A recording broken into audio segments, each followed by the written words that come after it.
Hi everybody, I hope you're all doing really well. So more books have entered my life, and so we've got to talk about them, haven't we? And yeah, this time I have no excuses, I have no reasons, I've just bought or received books, so let's just get straight into them. First off, we have Medea by Rosie Hewlett. As we know, I'm always a big fan of any Greek mythology retelling, and the publishing industry is content to give me more and more each year. I do know about the story of Medea, though it's not one that I am super familiar with, like I am for the Trojan War retellings or the Odyssey, but I have heard nothing but good things about this particular one, and members of my In Real Life book club were really singing this book's praise, that it's one of the best Greek myth retellings that they've read in recent years. So I'm very interested to read this, see what I think of it. There's another Medea retelling by Eilish Quinn that has also come out, so in my mind I'm thinking maybe I would want to read those back to back, as I did for Medusa and Stoneblind, but we will see, more to come. I'm very excited for this one. One that I picked up kind of on a whim at a charity shop was Mary and Frankenstein, which is a lovely little children's picture book by Linda Bailey and Julia Sada, and as the title suggests, this is looking at Mary Shelley and her creation and writing of Frankenstein and kind of the impact that it had both on the literary culture of her time and its wider legacy since then. You know, this is one of the books that is often touted as kind of kicking off the science fiction genre. I know a lot of people like to debate back and forth whether or not that's true, but it definitely had a massive impact. And I think this is just a really fantastic short kind of beginner history that is very accessible for children, but also can be enjoyed by adults. The illustrations are suitably gothic and spooky, but it is overall a very uplifting story. Next up, I have a couple more Greek myth related works. My colleague Carmen actually gave me a book voucher, and so when I saw two books that I've been eagerly anticipating were released in paperback, then I just had to snatch them up, didn't I? So the first of those being Divine Might, Goddesses in Greek Myth by Natalie Haynes, which is non-fiction, a follow-up to her book Pandora's Jar, which was looking at ordinary mythical women, and it was kind of a reception history, how they have been interpreted and reinterpreted over the centuries. And this is the same book but for goddesses, each chapter looking at a different goddess and how she is being portrayed over time. I'm always a big fan of Natalie Haynes non-fiction, so very much looking forward to this. Also one that came out in paperback and I purchased with that voucher is Herc by Phoenicia Rogerson. I've heard a lot of excitement, a lot of buzz about this, but I actually haven't really heard much in the way of reviews for this one. But I'm very excited for this because it is, as you might imagine, a retelling of the Hercules myth, but rather than looking at things from his perspective, we are looking at every other character aside from him. From his mother, from his best friend, from his wife, different figures that he met during his 12 labours. And so it's kind of this tapestry, this patchwork quilt of this mythical life and how different people see him differently. I just think that's a really interesting way of telling this story. You'll probably know that back in March I went on a bookshop crawl with a bunch of lovely booktubers, and during that bookshop crawl I ended up picking up the memoir The Year of Magical Thinking by Joan Didion, one which I am partway through and still haven't finished, though it is a brilliant book. And so in April, when I was looking around the bookshops, I was reminded of the play edition of The Year of Magical Thinking, Joan Didion adapting her own memoir into a play format, and I just thought how interesting would it be to read those back to back, to see what was kept, what was deemed as being right for the stage, and what was not. I find adaptation very interesting, particularly in film, but weirdly I don't often give much thought to adaptation into play, despite recently having seen play adaptations of popular books like Hamnet, like The Mirror and the Light, which I really enjoyed. And so yeah, while I can't see a physical performance of this, it'll be really interesting to read. A fun little history book, particularly a children's history book that I picked up recently, was Totally Chaotic History. Ancient Egypt Gets Unruly by Greg Jenner.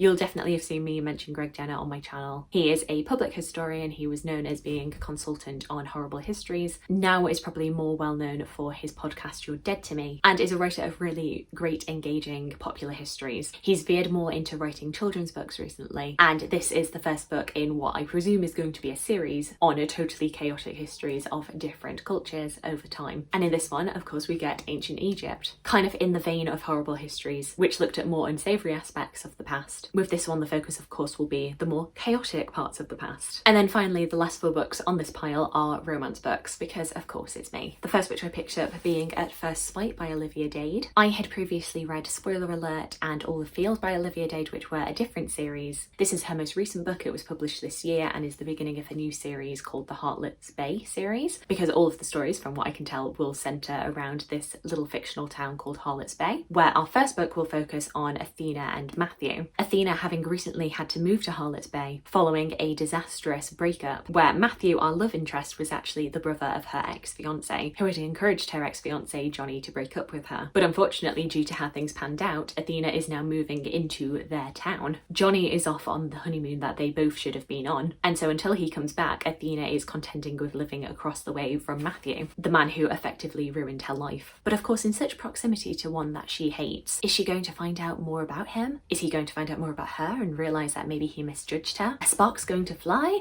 Of course it is, it's a romance book. Another romance book being a return to a previously loved author is Funny Story by Emily Henry. I have so far read all of Emily Henry, and while there's definitely been ups and downs, she's still like firmly a 3-4 star romance author for me. My favourite of hers being The People You Meet on Vacation, or You and Me on Vacation, depending on where you live, which was one of my favourite books of 2022. And so I'm always hoping for a return to form with Emily Henry, always hoping that the next one will be just as good, if not better. And in this book we have another instance of engagements being broken up. We are following our main character of Daphne, who has recently been broken up with by Peter. The two were engaged to be married, but during his bachelor party, his longtime best friend Petra declared her feelings, and those feelings were reciprocated. And so Daphne is having to deal with her breakup of having to move out of her home with the man that she thought she was going to marry, while he moves in with his new flame. And in her moment of crises, she ends up moving in with Miles, who is the boyfriend of Petra. So basically in this one very small apartment, you've got these two love-lost, forlorn little puppies moping about, not knowing what to do and where to go from there. But of course the solution that they come to is that maybe they should start fake dating in order to make their exes jealous and maybe reel them back in. And of course you know where it's going to go from there. I always find Emily Henry's books to be the perfect summer reads, so as we hopefully are getting to brighter times, this one will be a great one to have in my bag. And then the last two books were actually two books in the same series, which were birthday gifts from one of my friends, Rachel. She sent me a lovely little parcel which included these two books, The Wisteria Society for Lady Scoundrels, as well as The League of Gentlemen Witches, both by India Holton. And I come across these books all the time when I'm in bookshops, but I've always kind of been a little bit hesitant to pick them up. You know, I see from the covers that they are kind of Victorian-esque, but it seems to be this Victorian-esque setting but with magic. And you know me, I'm not a massive fantasy person. Magic doesn't always do it for me. So I was asking her, like, what is the balance like between the romance, the history and the magic? And the way that Rachel was describing it to me, it made it sound a lot more appealing. And so yeah, I don't know what I'm in for with either of these books, but I'm quite excited. Cecilia Bassingthwaighte belongs to a very prestigious circle of women, the Wisteria Society of Lady Scoundrels. Yet this is no ordinary Victorian ladies' society. These women spend their days pickpocketing and blackmailing their way around the country, all before it's time to sit down for tea. But when Cecilia meets Ned Lightbourne, her world is set to change forever. I bet it is. Because he's a paid assassin, and she's his next hit. Under the employment of the dastardly Captain Morveth, who wants to rid the world of these lady scoundrels,